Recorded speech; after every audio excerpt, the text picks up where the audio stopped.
So my film acting career started in 2011 with the movie Courageous. And of course, that event changed my life, but what happened just a few weeks before booking that role, that was a true life altering event. And that was the thing that really changed my life forever. Now I'm gonna tell you what that life changing moment was, but before I get into it, I'm gonna ask you a tough question and I'm challenging you to really think about your answer as I'm sharing my story with you. So the question is, if you found out right now that you only had 30 days to live, would you change anything about the way you are currently living your life?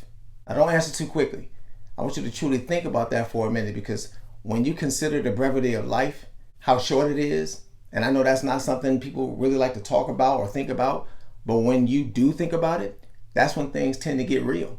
That's what happened to me in 2010, just months before my acting career started. So this is a picture of my truck that I owned back in 2010. I was hit by another car that I never saw coming. Now I know car crashes are nothing new and many of you probably have similar stories, but the crash is a minor point. The bigger point was the way I was living my life at the time. I was nowhere near serious about the sovereign will of God back then the way I am now. I'm talking about breaking my neck to do only what he wants me to do with my life, with my time, and letting my own dreams and desires die. I didn't have that in me back then. But let's get back to this car wreck. When you think about the brevity of life, it changes how you approach it. I'll never forget the thought that crossed my mind after surviving this wreck. I knew what Matthew 7:21 says. Jesus says, "Not everyone who calls out to me, Lord, Lord, will enter the kingdom of heaven, but only those who do the will of the Father." Now that's very specific. And I asked myself, whose will was I doing? His will or my own? I was doing me. And yeah, I was a Christian, but I wasn't serious about fully committing to God's will. And the sad thing is that I knew I needed to improve in this area of my faith, but I kept procrastinating. And you don't want to be a lukewarm, procrastinating type of Christian that just goes through the motions, because according to scripture, you're running the risk of being a Christian who thought you was doing everything right, only to hear God say in the end, "Away from me, I never knew you." Now realizing that this could have been me, it scared me, but it also changed my life.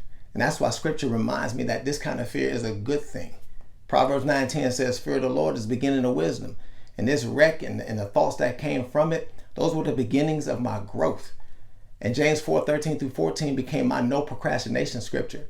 And to sum it up, it just warns us against making all kinds of plans without considering how short and unpredictable life is. So this warning in James 4:13-14, combined with the warning you find in Matthew 7:21 from Jesus, these were things that I never wanted to forget. Living out my God-given purpose became the top priority in my life. So whenever my time is up, I can know for sure that I have nothing to fear. So this P that you always see me wearing around my neck, this is actually the key chain to that wrecked car.